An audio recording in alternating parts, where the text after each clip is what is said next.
So without further ado, make some noise for Bob and Jordan.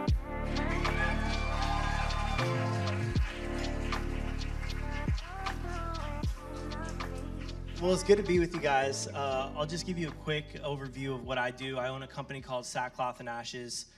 For every blanket that we sell, we donate a blanket to your local homeless shelter. And I started the company back in 2014. My mom ended up living on the streets for a period of time, and it inspired me to do something. So I started calling homeless shelters in my community and asked what they needed, and they said blankets. And so came up with that idea. Had no clue how to start a business or a blanket company, so I went to Joann's Fabric, bought a sewing machine and a roll of fabric, and started the company. Fast forward 9 years in, I'm still doing it. We're sending blankets to over 600 different shelters in the United States, and one of the things that I get to do really over the last 5 years is travel the United States and get connected with grassroots organizations that are solving homelessness and creating solutions for homelessness. And so I've gotten to meet incredible people, and when COVID happened, it really shut down all travel, and so it caused me to start asking the question, how can I get plugged in right here in my community? I live up in North County, and somebody introduced me and said, hey, you got to get connected with Jordan. Jordan runs Humanity Showers up in Oceanside, and so I went. I brought some coffees down, and I got to see his work, and from that point on, we've stayed connected, and he's one of the best solutionists that I've ever met, and I'm excited to have you guys hear his story today. This is going to be about him this morning, so I'll be interviewing him. So let's dive in. 2014, I bought a sewing machine and a roll of fabric. In 2014, you were given your first camera, and leading up to Humanity Showers is your creative journey, so let's start there. You got given your first camera. Tell me about that. Okay, so it's all thanks to my sister. Her name is Bianca. She worked at a newspaper in Fallbrook, a pretty small town in North County, and she was like, hey, they're hiring a photographer for our paper if you want to work there. And I had never owned a camera, never taken pictures in my entire life. And I'm like, how am I going to get the job? She's like, just show up. So I showed up. They sent me on my first assignment, which was a high school volleyball game. I went, shot 500 pictures, and they gave me the job. Not because I was a good photographer, but because my sister worked there. And so that's really how I got my start. And I became a journalist with any kind of experience in photography at all. Everyone's creative journey starts somewhere, and his started with this little camera. Tell everyone about how you went from, you're given this camera, you're learning photography, and then all of a sudden you start shooting portraits of people on the street. Many people are intimidated by even just interacting with people on the street. How did you get to the point where not only did you interact with them, but they became comfortable enough with you in order for you to even take their photo? Yeah. So I'll share a little bit of backstory on myself. Is that growing up, my dad struggled with addiction, and we had a lot of homelessness in our family. So kind of always grew up around the street life, and so I feel really comfortable. I feel more comfortable in the street than I do right now on the stage, and it's kind of weird, but I'm more nervous here than I am on the street. And so when my dad was trying to take his life back into reintegrate into society, the biggest struggles he faced were the stigmas he faced with society. And so I read this quote from Brian Stevenson where he said, people aren't defined by the worst things that they've done or they've ever experienced. And that's from the Equal Justice Project. If you could look him up, he's a pretty cool person. And so then I knew that I wanted to show people were more than the things that they were experiencing or going through, which is addiction, homelessness.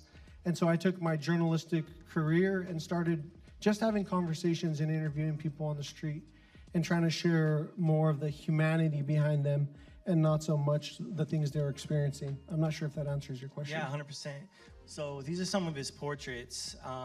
When you started your journey of photographing people on the street, hearing their story, documenting their story, what was some common threads that stood out to you as you started doing all of these interviews? So I've interviewed 300 people in San Diego, but throughout the United States, I've interviewed about 800 people on the street. And all these portraits are taken on the street. That's just a black background. And I ask like a set of questions to every person. And the two most common needs or that were shared were, one, the lack of being seen, and two was the lack of being clean.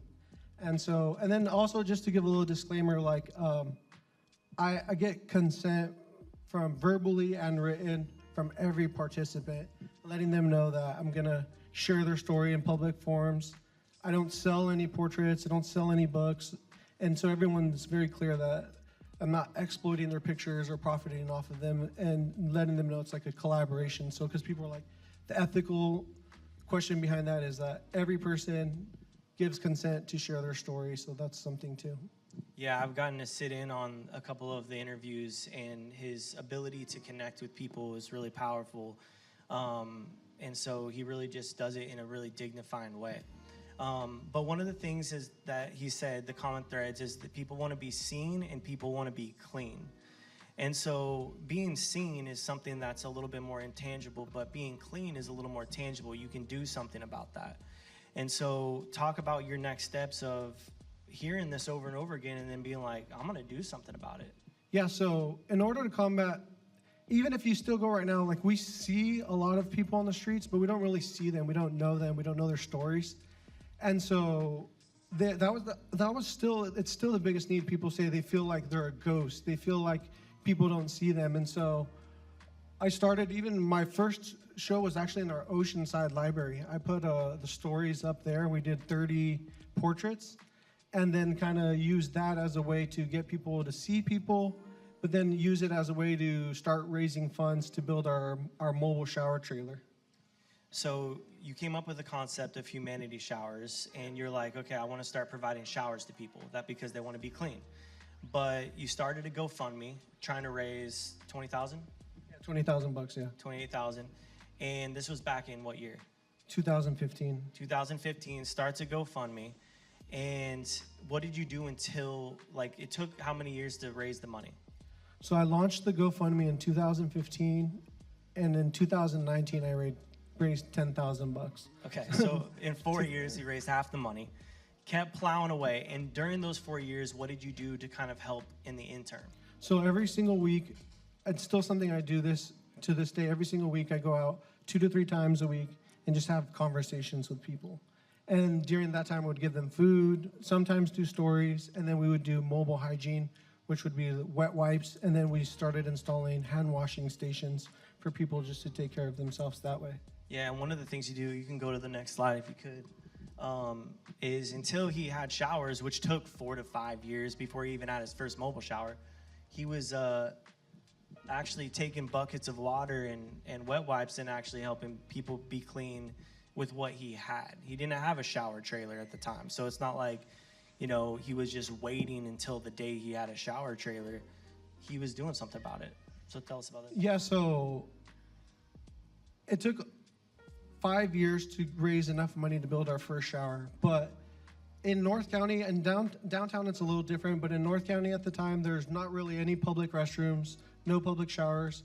And so, like, to try to meet some basic need of hygiene, we started just trying to wash people's hands, people's feet, and their hair. Because when I was interviewing people on the street, I started meeting a lot of people that were missing their hands, missing their feet. And I was kind of wondering, like, what happened? And a lot of time it was just coming from like a basic cut or basic infection, and then nowhere to clean up.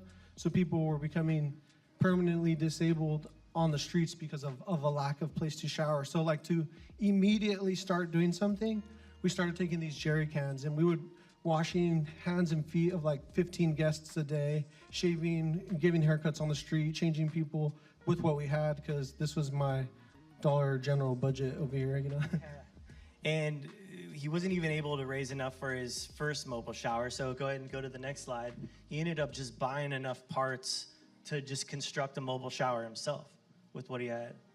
And that's the first shower. So tell us about this one. Yeah, so this is there's a company in Temecula that they build utility trailers, and I had them help me build this utility trailer for $10,000, and we just asked for 2 doors in the front and 1 in the back.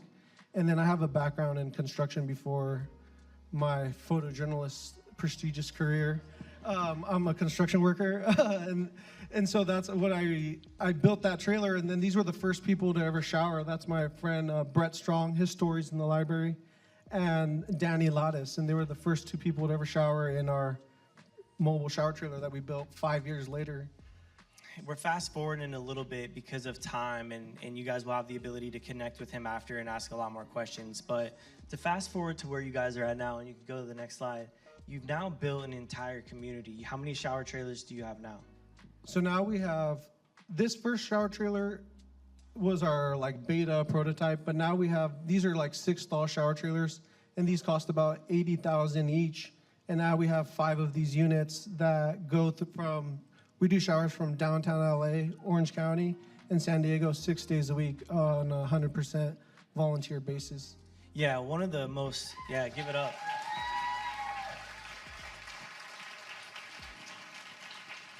That's an ocean side right here too. Yeah, this is the OG side. This is the site that I came to, and you walk in and they got like, they're like passing out clothes over here. They got breakfast being served, and you feel like you walk into a legitimate like retail store, you know, like there's music playing, but he's created. It's a homeless Coachella is what we call it, you know, it's like, it's pretty cool.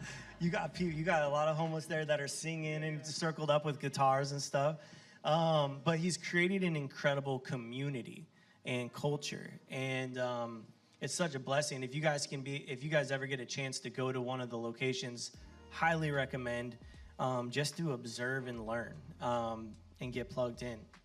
But yeah, go ahead. No, so just a little bit about, and our main goal is just trying to fight the implicit bias, the negative stereotypes, and kind of shift people's consciousness. And a lot of times people say people that are experiencing homelessness, they don't want to work or they're lazy, and a lot of times it's people that are just lacking opportunity. So to really combat that, like the only people that receive any type of compensation in our organization are people that are actively experiencing homelessness. So 6 days a week, including today and right now, there's a 100% homeless staff that runs the mobile shower. So every single day, except for Sundays, you have to give them one day off, you know. The showers are ran by the community for the community. And so it's just a lot different. The power dynamics are different. It's peer-to-peer. They have their own keys they set up. So it's like an initiative that came from the homeless community, and now that the homeless community is running, and I just kind of partnered with them to make it happen. Yeah, Jordan and I, we work together often on different projects and stuff, and so he was in my office the other day. I'm like, bro, who's running humanity showers right now? And knowing that it was going on, he's like, dude, like five of the people. Like, I'm like, these are people that still take the showers and everything. And then he took them out to dinner. He sent me a photo the other night. He took them all out to dinner and thanked them for all their hard work. But I mean, this whole community is being ran by the homeless community as well. What's amazing and why this is a case study and why I think a lot more people need to listen to Jordan is because how many people are you serving a month? So we serve anywhere from 2,000 to 3,000 people a month. So 2,000 to 3,000 people a month on 100% volunteer. 100% volunteer ran, getting people involved, getting people skills training. So the theme being movement. It was an interesting month for us to pick, but it made sense because if you really look at his creative journey, he's taking portraits and he's doing mobile showers. So talk to us about the importance for you of why most, if not all of your work has become mobile. Well, like the real reason I told you is because I'm kind of poor, so I can't afford like brick and mortar spaces. But the other reason is the traditional model of helping people has always been, here's a resource, come to us. And it's seen it really ineffective. And so what we wanted to do was, hey, let's build one shower trailer and take it to the people, meet them where they're at, and responding directly to people's needs. And then the stories too, it's just a mobile studio that I've taken all over and that I've been able to create like intimate spaces and public spaces. And so I just believe mobile is the future just because one, from an economic standpoint, one trailer can serve 10 different communities. And it's just, that's the way I like it. I don't know. Yeah, let's give it up for him, man. It's so incredible. I'm really bad at interviews and I'm really nervous. Nah, he's Everyone killing it. that did the pitches, good job, man. I was like, I was nervous the whole time, especially searcher press. Everything. I was like, Hey, we're not done. Chill. I know, but still, I'm trying to let that out, you know. Well, I think what I love about his creative journey is that he was just following his curiosity. And I think why a lot of creatives right now are getting so fatigued, they're getting burnt out, they're getting discouraged, is because we're not following our curiosity.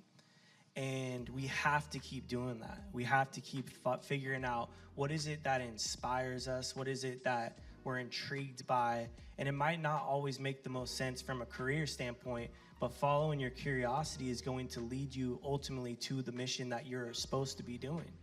And his story is a testament of that. And if you're looking and trying to figure out what your purpose is, I always say answer 2 questions. 1, what brings you joy?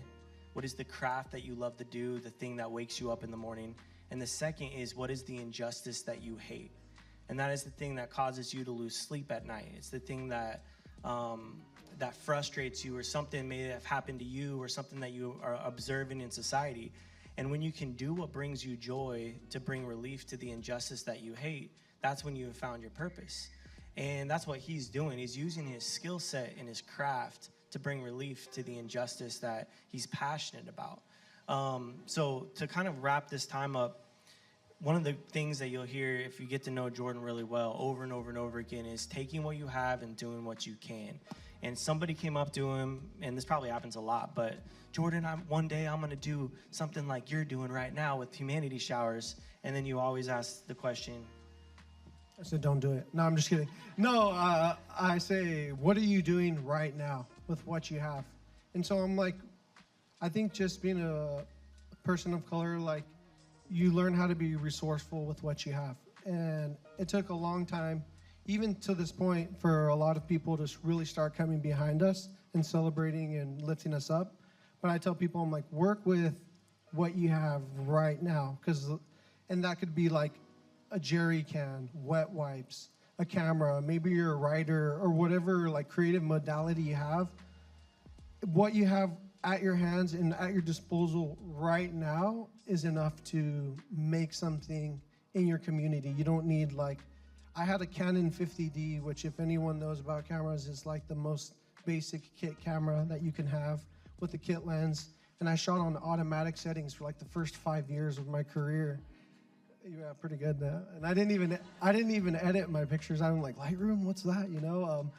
And so I always tell people, I'm like, just putting in the work and making yourself available with what you have right now, you can make a difference. If you wait for having everything lined up and having all the best tools and the best support, most likely it just won't happen for you. Yeah, thank you. We're going to end on that, and we're going to open it up to any questions that you guys might have in the crowd, if that's okay.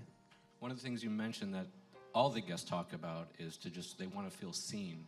So alongside that, what are your calls to action that the rest of us can do to make them feel seen or even help out in other ways? So I always tell everyone to use your own personal discretion when interacting with anyone, not just people on the streets, but just with anyone in general.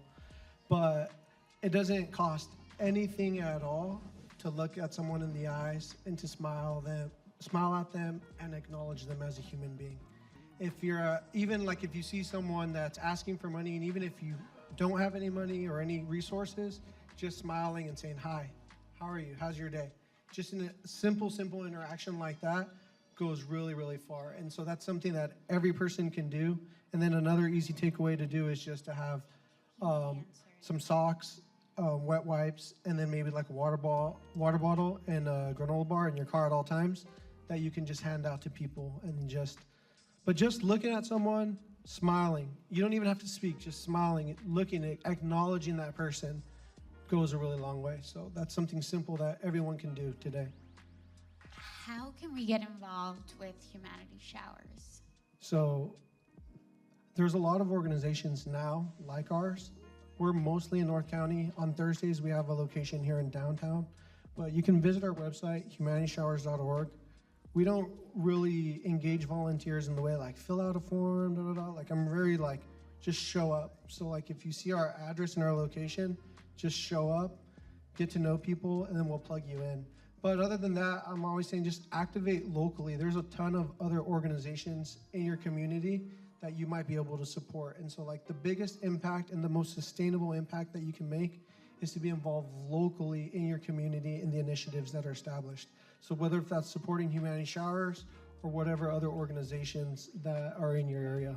I just have a curious question about funding. Has the city done anything to help you all in Oceanside, or the county? Have they given you any funds to continue this work and to expand your work? No. No, so without being rude, no, so we've raised about $500,000 in these last few years, and it's been by 0 grants, 0 government funding, 100% funded by ordinary people like us. And I think that's the future, because we're not, our model's relationship model, and so I'm really big into, when I met a lot of people on the streets, they were always like, you're only being here because you're being paid to be here. As soon as the grant funding runs out, you'll be gone. And you see it all the time, programs ending because the funding runs out. So I'm like, there has to be a better way. And that's when I started saying, well, what if just everyday ordinary people like us just donate $5, $10 a month? Like, our organizational operating budget is only $3,500 a month. So like very, very low, because everyone's volunteer, and the only people that are compensated are the homeless community.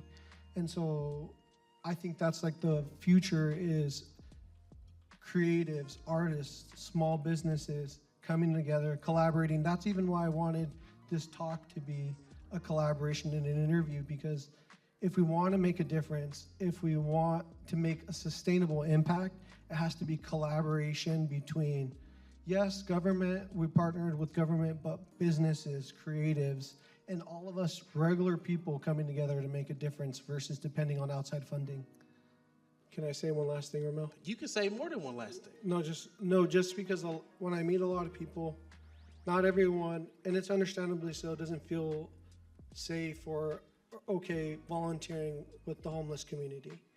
And so I always tell everyone that as long as you plug in somewhere, because every person that's experiencing homelessness now maybe was in the Big Brothers Big Sisters program. Maybe they were a teen, they were a child, they were a young adult, they were a college student. So just caring about someone in your life, maybe even your neighbor, a friend, a classmate, just caring about someone in turn supports this mission. Because it's like, homelessness isn't my cause. It's like, it doesn't have to be homelessness. Just caring about another individual, that's what your cause should be.